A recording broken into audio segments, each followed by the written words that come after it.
Good morning, everyone, and welcome to this Sunday morning book brunch here at the Princeton Public Library. I want to thank everybody, nice full room, for braving these cold temperatures to be with us here today. My name is Janie Herman, and I am the Public Programming Librarian. It's my pleasure to welcome you to today's conversation celebrating the release of And the Ancestors Sing, the debut novel of Radha Chaddah. We are delighted to have Labyrinth Books here with us this morning on site. Selling copies of The Ancestors Sing are available for purchase. They are also our partner. Following the discussion, Radha will be signing books, so please stop by their table after the program to get your personalized copy. Before we begin, just two quick announcements. This room is equipped with a hearing loop for those with T-coil-enabled devices, and we also have T-coil headsets available for anyone who needs them for hearing assistance. Also, as always, please take that moment now to silence your cell phones if you haven't already done so. Okay, so, And the Ancestors Sing is a richly layered, multi-generational historical novel that moves across time and geography to explore the endearing powers of ancestry, memory, and cultural inheritance. The novel traces how personal lives are shaped by historical forces, migration, displacement, and family legacy, and how the voices of those who came before us continue to echo in the present. With lyrical prose and emotional precision, the book weaves together intimate character portraits, and sweeping historical currents, inviting readers to consider how identity is formed across generations. Early praise has highlighted the novel's elegance, emotional resonance, and its ability to balance historical depth with deeply human storytelling. And Radha just shared with me that it was listed by Goodreads as one of the 5 historical novels to read for February. So congratulations on that honor. Thank you. So about our speakers today. So our author is Radha Chaddah. I think she might know a few people in this room because it's kind of a homecoming for her. It is. Yes. So Radha was born in London to an East Indian father and a Malaysian Chinese mother. She grew up in a very global fashion in Kenya, the United Kingdom, and the United States, an upbringing that deeply informs the global scope and cultural richness of her fiction. After earning degrees in medicine, law, and public health, Radha and her family lived and worked around the world, including a stint here in Princeton before settling in Philadelphia. And The Ancestors Sings represents the culmination of years of lived experience, research, and artistic practice. We are especially pleased to welcome her back to Princeton this morning to celebrate this significant publishing milestone with our community. She is going to be in conversation this morning with Amy Jo Burns, a best-selling novelist and memoirist known for her sharp insight, warmth, and keen attention to character and place. Amy is the author of several acclaimed books, including Mercury and Cinderland, and we are thrilled that she'll be returning to the library 1 month from today at the same time and place, so mark your calendars, for her own book brunch celebrating her upcoming novel. And she will maybe tell us a little bit about it. We're going to keep that a little hidden for now. Yes. Today she brings her generous and perceptive voice to the conversation about debut fiction, craft, and storytelling. So please join me in welcoming Radha and Amy Jo. Amy Jo. Good morning, everyone. Thank you for braving the cold. I know it's horrible outside, but we're going to warm you right up because if you have not had the pleasure of reading this book, like Janie said, what an elegant, epic story it is. So I'm so excited for you all to read it. As a way to kind of kick us off, Janie hinted at the fact you've got some ties to this area and to Philadelphia. Yes. Can you tell us a little bit about that? Absolutely. So first of all, I want to thank everybody for coming. I know it's cold, and I know the Super Bowl is happening this evening. So Super what? Exactly. So yes, and I'm so happy to be here in Princeton. I actually lived abroad with my family in China for just shy of 10 years and returned to the States in 2017, and specifically to Princeton, New Jersey, drawn by the amazing school district. And this book was actually written here in Princeton. Really? Right. So everything that goes into the book came from my time abroad. But when I actually got to Princeton, this is where I sat down and wrote the book. So it's not only a homecoming in terms of coming back here after moving to Philadelphia. We've been in Philly for the last 3 years, but it really is like a homecoming for the book. I mean, this is where the book was like born. How special. Yes. Yeah, So I love it. And so this book only came out last Tuesday. It's Right. This Tuesday. This- So I think yes. it's like 3 days. Yeah, brand days spanking ago. new. It is. So for anybody who has not had the pleasure of reading it, can you give us a peek into what it's about? Absolutely. So, And the Ancestors Sing is, at its heart, it's the story of 3 rural migrant women who find themselves in that moment in history, post-cultural revolution China, when there was a lot of social and economic upheaval. And they are compelled, for different reasons, to migrate from the rural heartland of China to Shanghai. And they join that wave of migrants that were sort of making their way to the cities during this time, for the first time, really, in China's modern history. And it's a question of survival. It's what will you do? What are the hard choices that you will make in order to secure your family's survival? And through the course of their stories, you don't know if they will succeed, and you don't know if they'll make it home. And then the question is also, if they do make it home, what does that return look like? Yes. Oh, love it. Love Yes. it. And so this is a story of stories. It's epic and they're all interwoven. What was the first seed? Like, where did this begin for you? In terms of why did I decide to write the book? Yeah. So as I mentioned, I had the privilege to live and work in China. Originally, actually, we started in Taiwan, and I was in Taipei for about a year and a half, and then eventually moved to mainland China, living in both Shanghai and Beijing. And I'm a physician by training. I actually have kind of a varied educational background. I have a law degree and a medical degree. And when I got to China, when I first went to Taiwan, I should start there. When I went to Taiwan and was in Taipei, our family thought we were only going to be living abroad for about 16 months. And so I decided to use that time almost like a sabbatical. And I had been practicing in New York City, and I decided to invest in learning Chinese language because my kids were thrown into a Chinese language school. We were thrilled at that opportunity for them. And I thought, well, if they're going to learn Chinese, I better learn it as well. And so I actually invested about 6 months taking Chinese lessons, 5 hours a day, 5 days a week for 6 months. And Wow. it was amazing. It was an amazing experience. Fast forward, we don't go home after 16 months. We end up moving to Shanghai and then Beijing. And so by the time I got to Beijing, I had not practiced medicine in almost 3+ years. And it was at that point that I decided, oh, I think I need to go back and start practicing. So I studied for and took the foreign medical license exam in Beijing, and then ended up working at an international hospital in Beijing. Oh, wow. It was in that setting that I heard these amazing stories from patients about their experience of living, either their family, themselves, living through and after the Cultural Revolution. Right.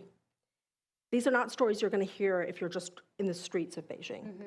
It's, the environment is not such that that's the kind of conversation that you would have, and it's certainly not with a foreigner. And so, but in the context of the physician's office and time and, becoming a family doctor to families, I was exposed to a lot of stories that were fascinating. And so that kind of was the beginning of my desire to write this story about that time period. What I didn't know is, when we were living in Beijing, we lived in a pretty fancy high-rise building, and there were a lot of nannies and house cleaners and different, kind of service staff in the building. And because I had invested in Chinese language, and because I'm naturally an incredibly nosy person, anybody who knows me in here knows I'm quite nosy. I sort of would have conversations with. I wanted to know who they were, and what I discovered, down to the very last one of them, is that none of them were from Beijing. So they all worked in Beijing, but they were not from Beijing. And I don't mean like they were from 45 minutes away from Beijing. They were from hundreds of miles away from Beijing, from the rural heartland. And none of them was considered a Beijing city resident. And I didn't know what that meant. Yeah, I learned that in the book as well. Right, I didn't know that meant they didn't have access to the same educational opportunities. They couldn't go to the same hospitals. They can't get the same bank loans. So let's say they want to start a small store, a small, vending cart. They don't get the same loans as the Beijingers. They can't get the same interest rates. There were all of these things that they were excluded from.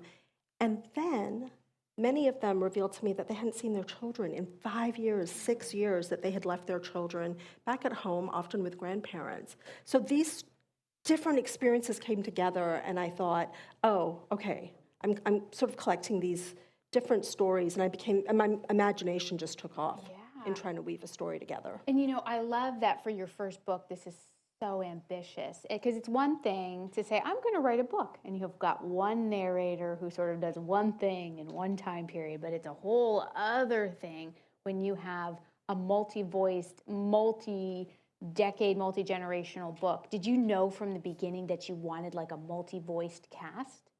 I did, and I think primarily because one of the main reasons I wanted to write this book is I really wanted to sort of bring it right down to the one-on-one level Yes. with people. I Yes. feel like, as an expatriate living abroad, it is, believe it or not, even as you're living there, it is easy to kind of float above the surface. You can have a very, I'm not saying doesn't have depth, but you can still, even as an expatriate living in a country, you can live within an expat bubble. And for me, I really did not do that because I had some really amazing opportunities that allowed me to kind of go deeper.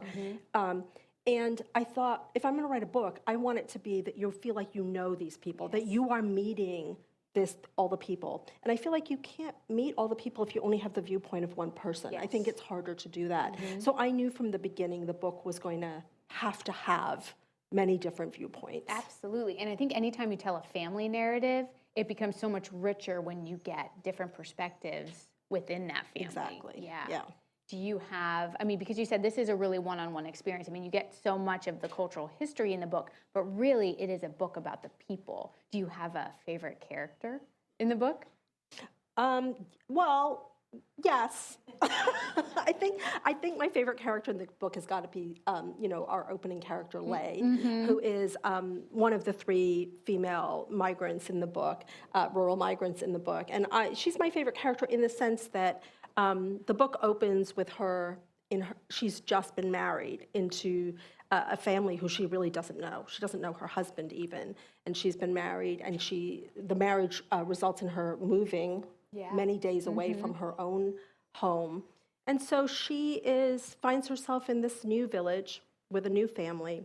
And she's met largely with indifference by her new husband, who's that guy. right. That guy. So he's a piece of work. He sees her as a means to an end, essentially. And the reason her character is so important to me is because when I first started practicing in Manhattan a long time ago, I had my own private practice, and many of my patients were actually young women who had just come to the city, either for acting or in publishing, or like all the reasons that people go to New York. And I remember those young women, after I got to know them, many of those young women, they would come back to me and make an appointment, say for allergic rhinitis, but we would end up talking about how do you negotiate a lease. Or, they came for such and such ailment, which we would deal with, but then they were like, I have to meet my boyfriend's parents. Like, what do you think about X, Y, and Z? And I always try to encourage, there's a sense at that age, I think you can feel very vulnerable. Yes. And you don't feel like you have what you need. And kind of Lei is in that situation, right? She finds herself at the beginning of her adult life, and it's like, what do I need to make it through, navigate this situation? And what I wanted to do was create a character who somehow kind of figures it out, right? She does. Yeah. She does. I love that you're talking so much about women, because one of my favorite aspects of the book is that you really look at what women's strength is. And it's different for each of these women based on what they're given in life and what they want out of life. What does women's strength look like to you? Well, I think, it's highly variable, and it depends on who you are. I think I'm going to go back to that idea that, I think we often find ourselves in circumstances, and it's kind of that proverbial, being in a boat without a paddle situation. You can feel that way. And I'm a big believer, and this comes from doctoring over the years, I'm a big believer that there's always a step forward. It might not be the ideal step, and it might be quite difficult, and it might not get you where you thought you were going to go. But I'm an eternal optimist that there is a step forward. Even in the hardest of situations, how do you want to show up in that hard situation? And so I think, when I think about women, I constantly think that that's what's asked of us all the time. Yes. We are asked all the time to make hard choices and find the step forward. Because if we don't find the step forward, what happens to all the people depending on us? So I and I'm not saying men don't do that as well, so just to be clear, but you asked me about women specifically. I am struck at how over and over as women we are asked to do that. And we're asked to somersault from career to family to then kind of what's our own personal ambition, what's our own personal drive, spiritual satisfaction, you know, whatever it is, all of these different aspects that women are asked to navigate constantly. Yes. And I'm like, okay, let me tell you about how women do that. And so that was a big theme in my book was here are three women and they are in they come to the trouble with very different setups, right? Okay. Yeah, yeah. They have to forge forward. Absolutely, and they do. They do, each in their own way. And I would like to pause and just say, I feel like she's everybody's dream physician. I'm like, oh my gosh, in my 20s, if I had met you, you know. Was there a character that felt difficult to write or hard to capture on the page? Because I feel like there's always ones that you feel like you instinctually know and can figure out, and then there's always at least one that can really give you a run for your money. Did you have that experience at all writing the book? I did. And it actually is interesting because it was an experience that I knew I was having, and then it got called out. So I'm going to say a little bit about that. So in this book, I'm a huge proponent of mental health care. The last 2 years of my practice was all mental health focused. And when I was in China, I was hired by the CDC in China, the China CDC, not the US CDC, to help write a book on HIV/AIDS, the epidemic that started in China in the 80s, probably earlier, but in the 80s officially. And I was asked to write chapters on stigma around the disease. So that topic is of great interest to me. My book, along with having these three amazing women, has characters who are dealing with mental health issues and neurodivergence at a time when these things were, to say the least, not recognized, right, or highly stigmatized. And I think even being a doctor and working with patients over these, I still felt, okay, I have to be really careful about how I present these characters, right, and feeling really. I don't have these conditions. I've treated patients for these conditions. So you want to be really sensitive to that. So that was, I think, the most challenging part for me. And you know, that's actually was one of my favorite parts of the book is when the issues with mental health come in, because like you said, the women that are in the story really show up. And that's what gives, I think, the novel such a beautiful conclusion, because you know family stories never end, they kind of just keep going and going, but this one you just feel like people show up when they should, and it's just incredible. I have to ask though, since you mentioned this book about HIV/AIDS, did you write that in Chinese? No. Okay. So the book was, it's actually interesting. I was hired to write that book by the China CDC because they were interested in putting out a public health series in English. And it was kind of advertising for them. They were kind of like, here are the things that we feel we do well that you don't do well, America, right? That's kind of who it's directed at. And they were very proud of the way they dealt with the HIV/AIDS epidemic. And so they wanted that to be captured. They wanted it to be put out there. And the book is used. It's used like, you know, in Africa. It's used in India, like as kind of a, like, this is how we dealt with this epidemic, and this is how we have universal testing, and this is how we, you know, there are a lot of things. And so, yes, no, I didn't write. So I was hired to write it in English. Now, one of the interesting things that happened during the course of that book, which influenced part of this storyline, is if you had asked anybody about the HIV/AIDS epidemic in China in the 1980s, and if you had said to them, okay, how are you dealing with the components of the ideological factors that has evolved from sex workers, right? The answer would have been, we don't have sex workers. That would have been the party line. It was the party line. And that would have been all the way down to the village level. No, well, I mean, we don't have that problem. That's a problem in the US. The disease in China, by the way, the disease in China, when HIV/AIDS got to China, it was called the American disease. In the newspapers, it was called the American disease. And so here I was in the 2000s, and one of the first things I was given access to by the CDC, the China CDC director, was a set of transcripts from interviews that had taken place in the 80s between public health workers and sex workers Oh, wow. in southern China at a time when it was said vehemently, we don't have sex workers. So here I am now, and I've got access to these interviews. So that was fascinating. Yes. First of all, to be given access to that material, Right. and A lot of trust there, huh? right, Yeah. and kind of, so that does appear in that book, and well, you've read the book, so it has aspects of that appear in this book. It does. And, I think some of the most poignant lines of dialogue in the book are delivered by these women who feel invisible in that moment. And so hearing that context really even drives that home even more. And I mean, so you kind of pointed at some of the research you did hearing these tapes and all of that. I can only imagine. So the book begins in 1978, like she said, kind of goes all the way through the 2000s. We start in a small village in China. We go to Shanghai. I can not even wrap my head around the kind of research that had to go into all of those moving pieces. What was the research process like for you? Did you do it all and then write, or was it, piecemeal here and there? I'm always looking for tips with research because I find that's the hardest part about writing a book personally. A lot of people will use research as a procrastination technique. They'll research and research and research because they think, oh, I'll just do all this and eventually it'll end up in the book. If I could skip it, I would.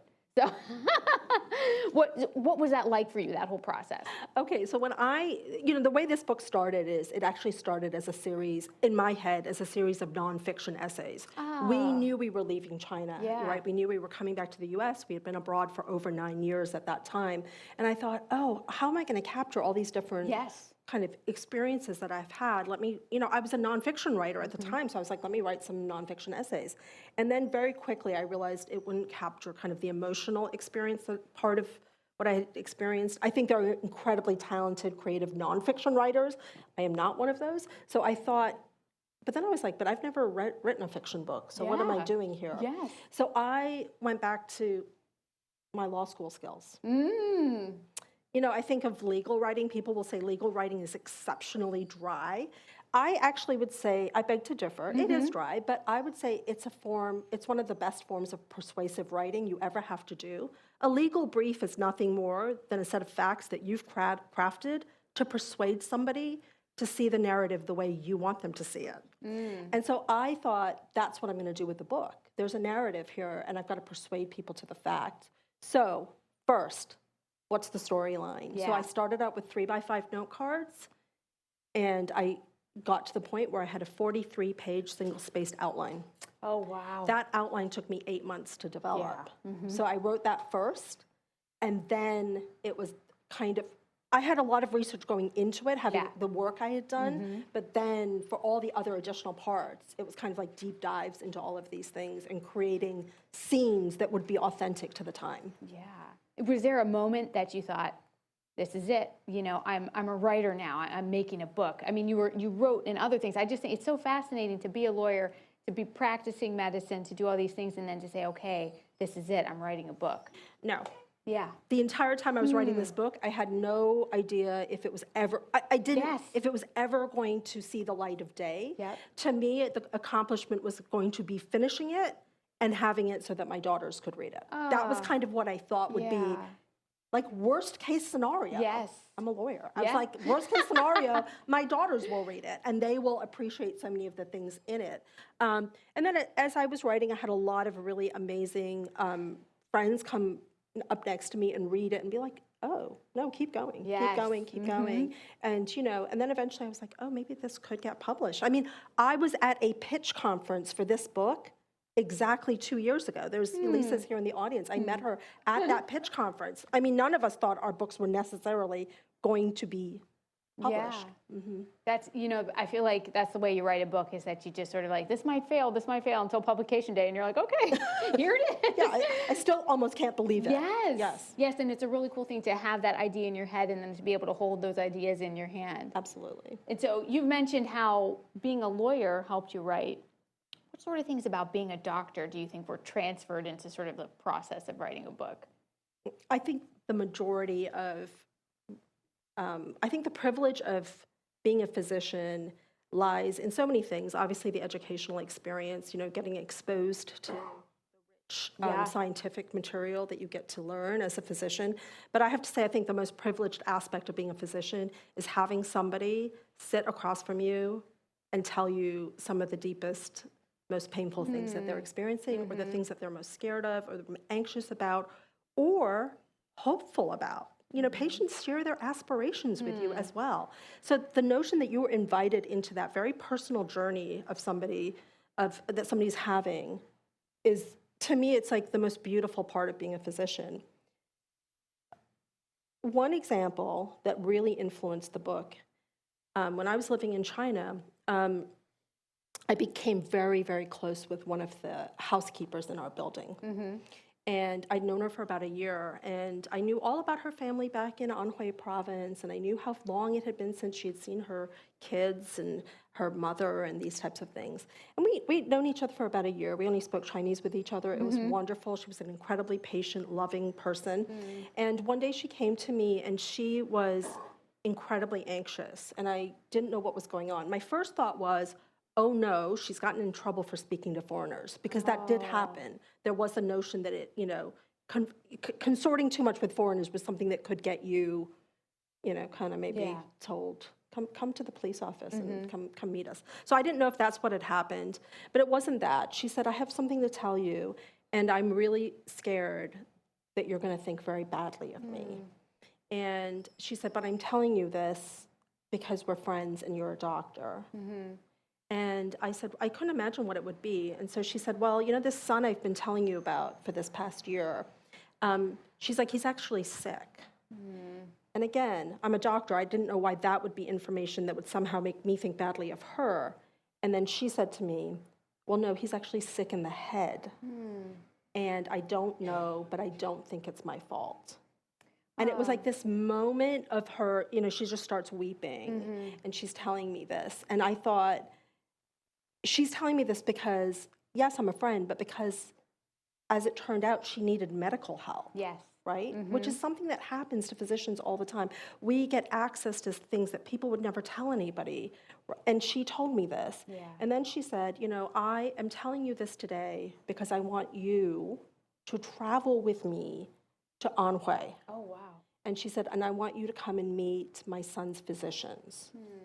And I immediately thought, I cannot do that. And I kind of said to her, listen, I'm an American doctor. I'm a guest in this country. I don't think that would go over well, right? Can you imagine if I show up at this, it turns out it was a psychiatric institution. If I show up where your son's been treated for several years, and now I'm going to show up and kind of, I wasn't sure exactly what I was going to do. And so she said to me, no, you don't understand. She said, you see, you've lived in China for a very long time, but she's like, there's still things that you obviously don't understand. And she said, and one of them is that just by the fact of you coming and it being my son being seen as having an American doctor who knows him, it is going to change the care he receives, even if you don't say anything. And that was devastating for me. I didn't want to believe that, but I certainly knew that she wasn't kind of going to take any kinds of risks, that it must be true. So I traveled with her to Anhui. And the first several days were just delightful. I mean, I was filled with anxiety because I knew that like on day 4, we were going to be going to the psychiatric institution. But the first several days were filled with getting to meet her family, going to her village, meeting her brother who owns a sock store. That was fantastic. And he actually gave me socks for my daughters. But, I was aware that we were going to be heading to the hospital. And we did. And I was very nervous about going there. I just did not know, I didn't want to offend anybody. And, that's not what happened at all. I mean, it was actually an amazingly collegial experience. They were excited that I was there. They made me lunch. The doctors, made me lunch. And then they brought cases. They brought one patient file after another. And they wanted to sit. This was all in Chinese. They wanted to sit and talk medicine. Tell us what you would do. Tell us why you would do it. what do you think of what we've done? This is these are the medications we have, limited medications we have. Do you think we picked the right one? It was amazing. Yeah. It was an amazing exchange, and it really also influenced what I wanted to have in the book. Absolutely. And you know, I was going to read for you what my favorite passage was, but I think this might be a good point to pause and let Radha read a little bit of the book. Okay. Even though I would love for you to read your favorite passage. I will, but I think you should go first, and then I'll go. Okay, fair enough. I will do that. And I'm going to confess, since the book just came out, and I know most of you have obviously not read it, I think I'm going to just start from the beginning. Absolutely. Because I think it'll just put you in the frame of mind of where the book is set. Okay, And the Ancestors Sing, Part 1. Let me get there. Dalong Village, China, 1978. Chapter 1, Hooks. It is a place of staggering beauty, this spot tucked away in the middle of nowhere at the heart of the Middle Kingdom. The land is rich with the darkest of soil, and, at the right time of year, the hills are thickly carpeted with greenery so bold that the land seems to cry with life. However, for the men and women who dot this landscape with their hard-fought lives, knowledge of the land's capriciousness in delivering good fortune renders the image less vibrant.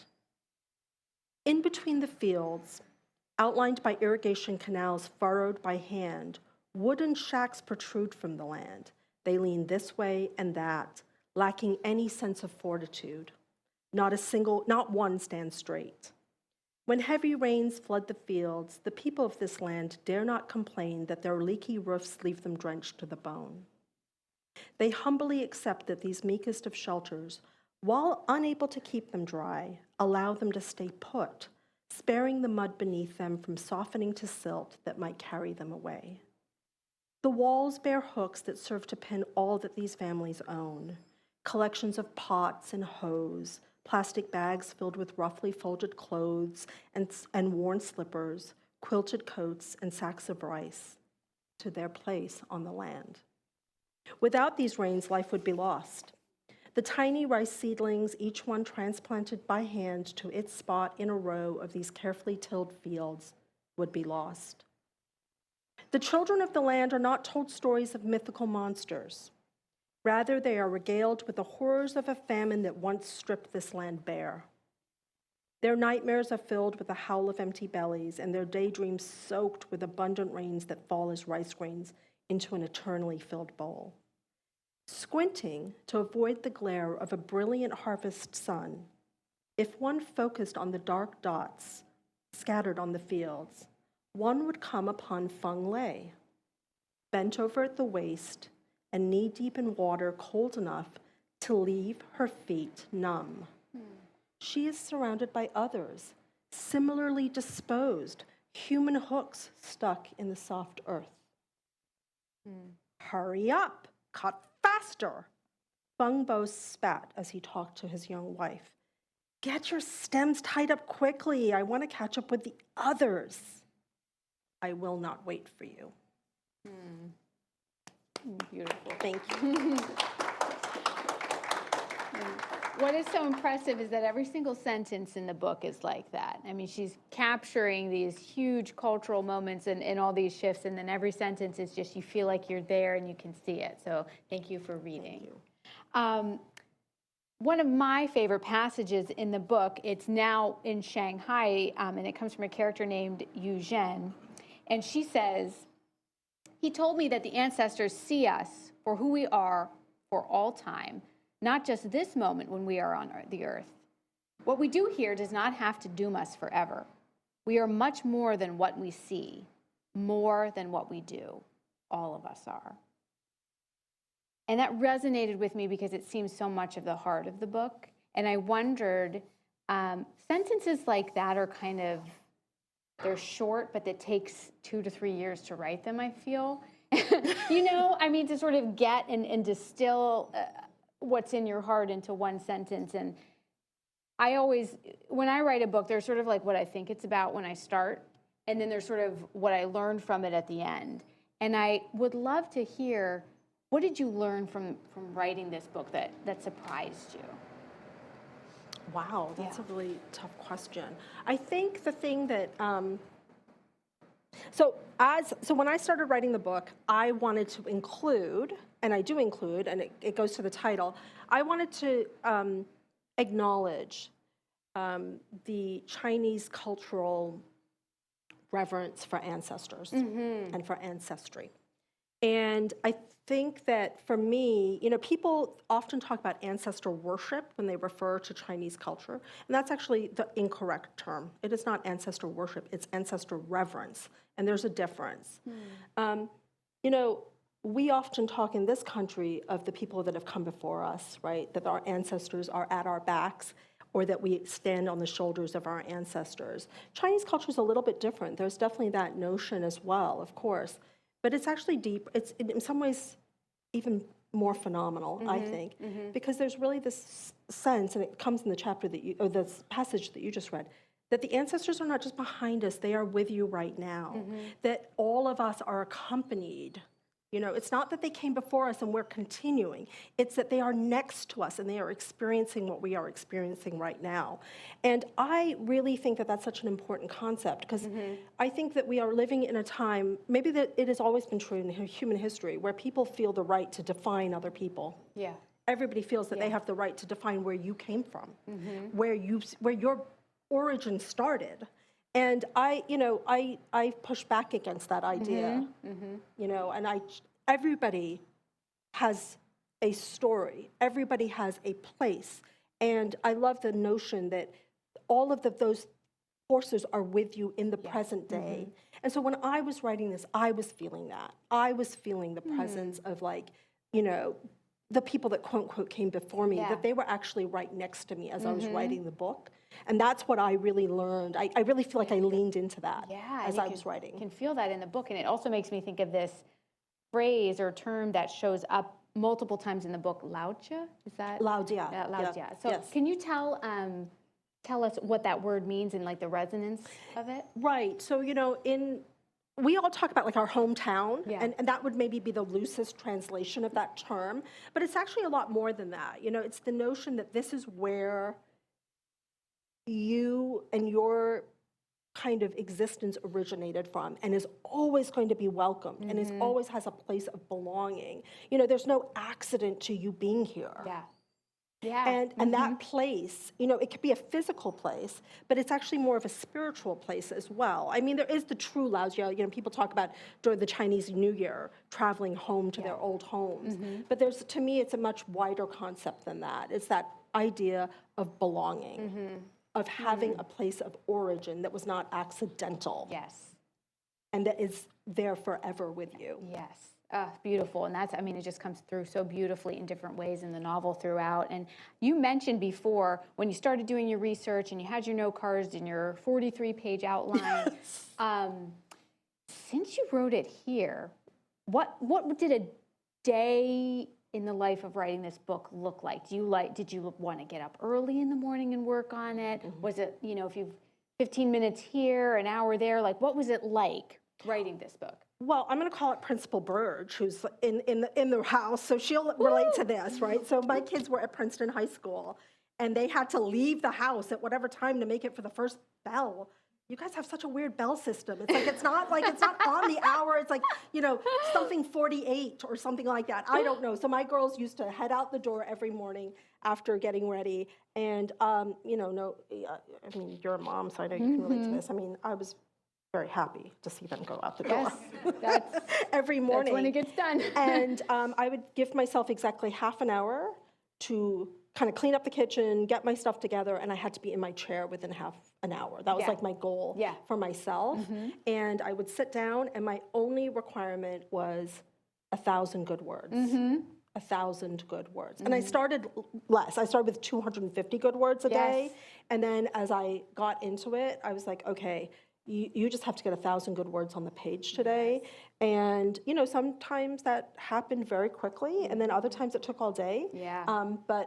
And sometimes it was more. Some days there were just like these amazing days of like 3,000 words. Right. And I was like, wow, that's incredible. Yeah. But that's how it was. So it was like a daily thing. And it wasn't a chore. I loved it. Yeah, I loved yes. I really did enjoy doing it I very think much. that's the truth. Authors usually prefer the process of writing it than even this great moment, I think, when you get to see the book. It's like the process of it that's really 100%. enjoyable. And a book like this is probably, just to give you a frame of reference, 90,000 to 100,000 words, about I think this is 115. 115. So you can imagine saying to yourself, okay, every morning just 1,000 words, and then it's kind of a mind game because you think, am I ever going to finish this? Right. You know? Right. But that's how it gets done, right? That's Exactly. how it gets done. Exactly. And you don't know if you're going to finish it. Yes. That's the weird thing. Yes. Even as you're writing it, even as you're getting closer and closer, you actually don't know if you're going to finish the book. Totally. All the way to the very end. Yes, it takes a lot of hope. It does. It does.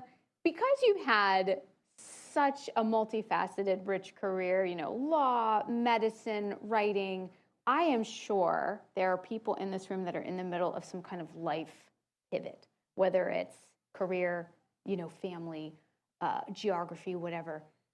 What kind of maybe encouragement could you give somebody who is pivoting, as you have pivoted and probably continue to pivot in many different ways? I would say, you know, do it. Just do it if it's something that you want to do. You know, I think that oftentimes we get kind of pigeonholed, Yeah. right? Or we think, oh, I've made this huge investment in X career. Yeah. Of course, that's my career. And I'm not saying that that's wrong. That makes a lot of sense, of course. But for me, I was always like, well, you can love one thing one day, and it doesn't mean you stop loving it, but there's nothing wrong with loving something else on the next day. That's right. And I just kind of always have felt that way, and we live long, thanks to modern science and to medicine, we live relatively long lives, and I think there's a lot that you can do. I ended up going to medical school and law school. Let me tell you something. When I was 12 years old, I came home. We had immigrated to this country when I was 9 and a half. My dad's Indian, my mom Chinese. And I remember I came home one day when I was 12 years old. I had had an amazing day in English class, freshman year, high school English class. And I came home and I said to my dad, my dad was constantly telling me, we're immigrants to this country. Get a plan. You have to have a plan. You have to know what you're doing. Like he was on that bandwagon with me all the time at 9 and 10. And so I remember I came home when I was 12 and I said, Dad, I have a plan. I know what I want to do. And he said, what do you want to do? I said, I'm going to be a historical fiction writer. He did not pause. He said, no. He said, you obviously don't understand something that I've been trying to teach you. He said, we are immigrants to this country. And he's like, you have two choices. He's like, you can go to law school or you can go to medical school. And I mean, and he's like, yeah, no, historical fiction writing, that's not for you. Yeah. And he said it just like that. There was no sugarcoating it. There was no like, you know, how do I sensitively tell my daughter that I don't think this is the best course? No. And so, you know, I think that I knew I wanted to do that when I was 12 years old. I'm not saying I didn't love everything I did in between. I absolutely did. I love the career that I've had. But somewhere in there, I was always kind of like, oh, I wonder what would happen if that if this person I met today actually was married to the person I saw yesterday. Wouldn't that be such a funny story? I was always doing that kind of thing. And then here I am 4 decades after telling my father that that's what I wanted to do. And, you know, I wrote a historical fiction book. I think it was just going to happen, that was going, not like it was inevitable, but I wanted to do that. Yeah. And so I think it was good to do that. Like, I feel like, that's good. And you can see how everything in your life completely enriched and helped inform the book, which is so beautiful. Yes. I mean, writers will never, ever take the quickest path from point A to point B, ever. Because then the book would be 1 page and that's it, right? We are going to turn it over to you for questions, but as a way to sort of wrap up, can you tell us if we would like to find out more information about you, other events, news for you, for your next book or whatever you've got going on, what is the best way for us to find information about Thank you. Thank you. That was great. I actually, Yanni, maybe you at some point can grab, I've got bookmarks in that on the outside pocket of my Trader Joe's bag. You can find me at my website, radhalinchada.com. I'll pass out Nice. the bookmarks. I have a whole event schedule there. Great. And I'm going to say, if any of you are doing a book club and you think you might want to do this book, I love book clubs. I belong to Yes. 4 of them currently and would love to come and join the discussion at your book club. So please feel free. Go on the website. There's a newsletter sign up, and that would be great. Yes, absolutely. Thank you both so much. What a great conversation. And actually, just before we turn it over, because I hinted at it, and because we're going to be back here in a month for Amy Jo. Amy Jo, just give us your book and your title and your elevator pitch for your book to get everybody excited to come back and brunch with us again. Sure, I'll give it a practice run here. I haven't done Okay. it yet, but it's called Wait For Me. It's coming out March 3rd, so I will be back a month from today. But it is about a famous folk singer whose name is Elle Harlow. She disappears at the height of her career in 1973. And the book is about how and why she disappeared and the young woman 20 years later who's kind of determined to resurrect her and figure out what happened. So. I had the joy of reading an advanced reader's copy. Amy just keeps getting better and better with each book, if you ask me. Oh, thank you. Yeah.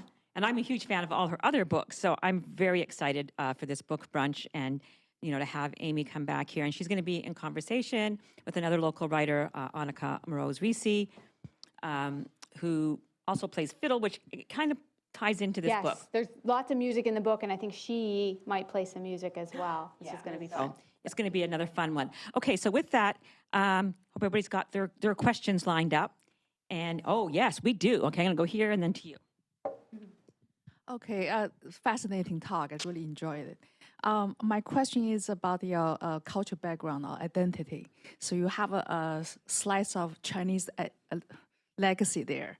I just wonder, how does that cultural legacy, you know, after living in China, I'm from China, so I know that it kind of like give so much complications in the awareness. How does that identity or legacy affect you as a person in terms of career path and also as a writer? Thank you. Thank you for that question. So, you know, so my dad and my mom met and married in London, in England. And when I was growing up, I mean, their language with each other was English, right? And what they cared about for my brother and myself, they wanted us to assimilate. They wanted us to be completely seamless, which of course is not easy. You know, I'm talking about London in the 70s and 80s. That was not, they were not trying to make people like me seamless in that society. But that's what my parents' goal was. And so we only spoke English in the house. They never tried to teach me or my brother either of their native languages. You know, they used to tell me, the goal here is for you to speak the Queen's English. That was the goal. So when I, many years later, had this opportunity, first to Taiwan and then to the mainland, you know, my mother, when we told her we were going to Taipei, my mother is Chinese, she was very like, oh, why do you want to do that? Why do you want to go to Taipei? Like, you've got a great career here. You're like I was in Manhattan at the time, had my own private practice. She's like, why would you give that up to go to Taipei? But then she kind of was like, okay, well, you're only going to be gone for 16 months, so I guess, okay. When I told her that we had then decided to go to the mainland, she started crying. She did not want us to go. She was so scared for us to go. She wanted me to send my daughters to live with her in Chicago. She's like, well, if you and Avery are going to do this, I can't help you. But she's like, but send my granddaughters to me. That's how much she was kind of almost like not wanting us to even touch that kind of part of my cultural heritage, to be quite honest with you. And so for me, I mean, I wanted it so badly. I felt like I've lived in America. I feel very largely, I mean, I've had a very successful career in the US. I've never felt like I wasn't able to do what I wanted to do because of my cultural background. But I always wanted to understand it. And I felt like it had been kind of almost, my parents, out of necessity, felt like had cut me off from that. And so I was excited to go to China. I desperately wanted to go there. I couldn't believe I had the opportunity to do it. So for me, I wanted to do it. I wanted to know the people. I told you I'm incredibly nosy. I had a mission. I wanted to understand this part of my background. And so it influenced all of my behavior there. It's why I took a job with the China CDC. There were most of the expats there are not working for the China's government in any way, shape, or form. I took a job with the China CDC because I wanted to. I was like, oh yes, I'll do that. I mean, I had people tell me that that was not a good idea. And I was like, oh no, that's exactly where I'm going. So I'm really glad I did. So it influenced everything. That cultural background influenced everything in terms of what I was willing to do and what I wanted to do. Thank you for coming. It was a great talk. I'm curious about, well, two questions. Curious about how you were received as an expat physician coming into China, both by your professional colleagues and also by patients that you happened to see.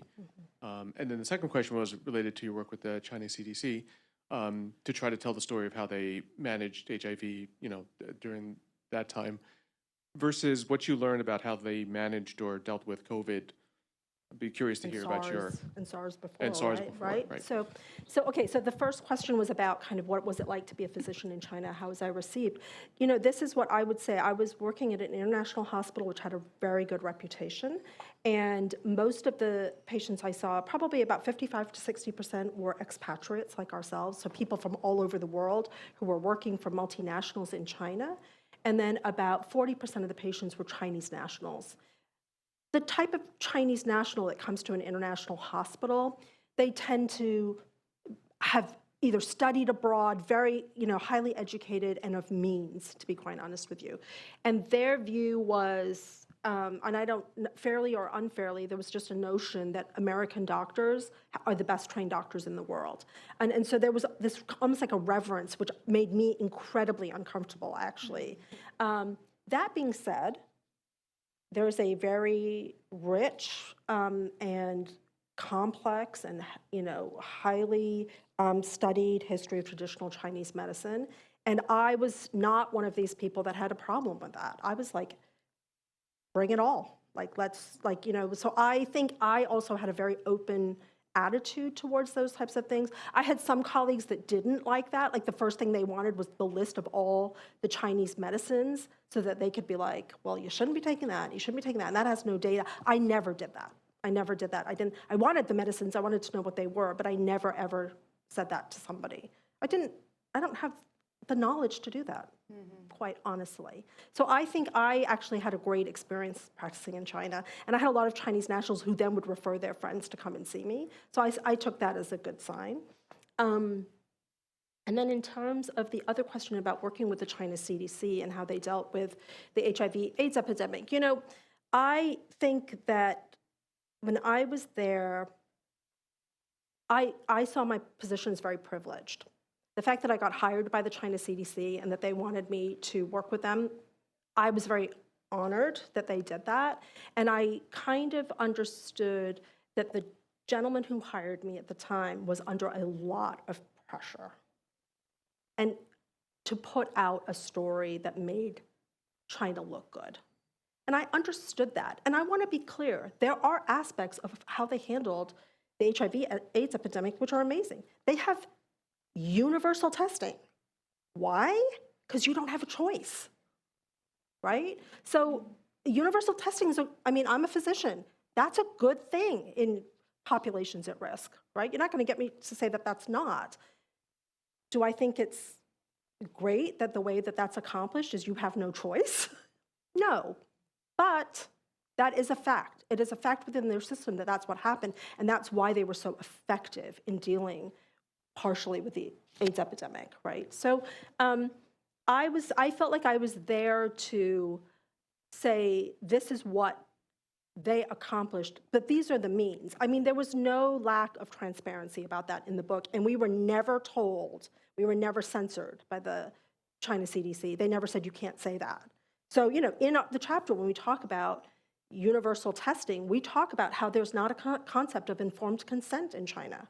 They don't feel like they need to get informed consent. So we say that very clearly. That's something that obviously would not work in this country, and you can debate the reasons why. That was not what we were there to do. We were there to say, these are the results they got using these means, but we felt like we were very clear about what the means were. And so, yeah, that's what I feel like I can say about that. You're Hi, Radha. Congratulations on your book. So I'm a fiction writer. My book is a book of short stories, and I'm just like 5 chapters in, and I'm just stunned by the book. And my question is regarding characters. You really work so well with the characters. Really are fleshed out so well, and I wonder how you do it. Like, how do you think about them at length? Do you write about their behaviors, their peculiarities? How do you flesh them out so well and bring it to the page for us? Wow. I think it's that I sort of, when I started writing, when I started with my outline, each character I did a very extensive character sketch of each character. So I felt like I knew them really, really well. Like I wanted them to behave in a way that made sense to you as a reader. So I felt like I really wanted to. Like one thing that irks me in books a little bit, I understand how it happens, is sometimes when a character does something here, and then like 4 or 5 chapters they do something else, and you're like, there was no setup for that. There was nothing indicated in their personality that would have made you think that they would have done that. And sometimes it's a delightful surprise, but other times you feel like, oh wait, that was a liberty that was taken. So when I wrote these characters, I kind of sketched them out, and I kind of knew what their motivations were. So then as I wrote subsequent scenes with them, I felt like I knew, oh, I know this guy's bringing this issue to the table, so of course he's going to say that. He's not going to deal with that well. Or she brings this way of thinking about the world and something as abstract as love, so she's going to act this way. And so I don't know if that answers your question, but that's kind of how I had them in my head. I felt like I knew them before they ever hit the page. Like I knew who they were. Yeah. Okay, so we're going to do one final question, and then we can continue to do questions and chit-chat and visit after the book signing. There's nothing else coming in this room, so you're all free to stand around and visit and stay warm. Thank you, and thank you for letting me speak. I am so thrilled by everything you've said. First of all, I have a sister-in-law who is from Beijing, so I get that background, and watching her, the tiger mother, raise her children, very similar to, I think, your father, and they're doing very well, needless to say. What I want to say, though, really, is that to me, you seem like a modern-day Pearl Buck. Oh, and that is a compliment. But we have come so far, and that was also from. I haven't read it since middle school, but I remember it was from the point of view of the woman. But then it was sort of an omniscient narrator too. We have come so far as women, but there's still her. Talking about standing on shoulders, there's still a lot, I think, in China that I think everybody, Chinese, Americans, everybody would love to read more about. And it seems like your book has captured that since the Cultural Revolution and where women have come. Yet there's still a lot, as you said, they're not ancestors next above us or behind us, they're with us. And a lot of that, and I think that would help. I can't wait to read this book. I don't know, I haven't thought about how to say this, but I don't know, I'm just very impressed how you have chosen women to tell this story of China. I haven't read it, so I really can't speak to it yet, but things have changed and then things haven't changed. So I would think that young Chinese women who go back like you have, you're not the only author who has Amy Tang and stuff, will really appreciate knowing that. And I can't wait to learn about what has happened in China since. So thank you so much. Thank you. Thank you very much. And another thing, I have a daughter-in-law who's a publisher, and she says, we do really well when a book is made into a movie. I have two other things, and I know everybody has to go, but I'm wondering, do you think this book would ever be allowed in China, first? And second of all, do you think it could become a movie? I think the first question is a really great question. Do I think it would be allowed in China? I would be honored if my book was in China. I hope it will be, because this book is really about my deep appreciation for a country that took care of my family while I was there. I don't want to get into the geopolitics of it. That's not what this book is about. This book is about, on the human to human level, my family and our experience of China was one which I could never in a million years express enough gratitude for. And so for me, I would love a book like this to be in China. I would love for Chinese people to know that some Americans can't even fully express our gratitude for them. So I would love it if the book was in China. And if it was made into a movie, yeah, that would be great. I mean, I've heard some people who've read it have said they could see it happening, but I don't know. I think would make a great movie. I agree. Yeah. So we'll cross our fingers for that and that it gets published in China. And so once again, I want to thank Amy Jo for interviewing and congratulate Thank you. Radha. Everybody, one more round of applause for our panelists. Cool.